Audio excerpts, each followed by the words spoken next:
ফ্যাসিবাদের 17 বছরের কথা স্মরণ করিয়ে বাংলাদেশ জামাতে ইসলামীর আমির ডাক্তার শফিকুর রহমান বলেছেন, আমরা আর সেই অন্ধকার সময়ে ফিরে যেতে চাই না। বৃহস্পতিবার নিজের ভেরিফাইড ফেসবুকের এক পোস্টে এই আকাঙ্ক্ষা ব্যক্ত করেন তিনি।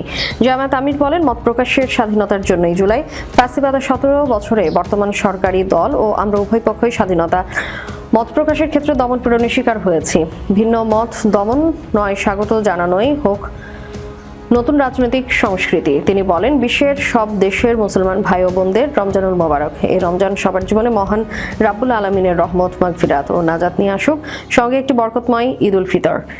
উল্লেখ্য, বাংলাদেশ জামাতে ইসলামীর আমির ডাক্তার শফিকুর রহমানকে ত্রয়োদশ জাতীয় সংসদে বিরোধী দলীয় নেতা হিসেবে এবং কুমিল্লা 11 আসনের সংসদ সদস্য জামাতের নায়েবে আমির ডাক্তার সৈয়দ আব্দুল্লাহ মোহাম্মদ তাহেরকে বিরোধী দলীয় উপনেতা করার সিদ্ধান্ত রয়েছে। এছাড়া বিরোধী দলীয় চিফ হুইপ হিসেবে জাতীয় নাগরিক পার্টির আহ্বায়ক নাহিদ ইসলামকে করার ব্যাপারে সিদ্ধান্ত হয়েছে। মাওলানা রফিকুল ইসলাম খান হুইপের দায়িত্ব পালন করবেন।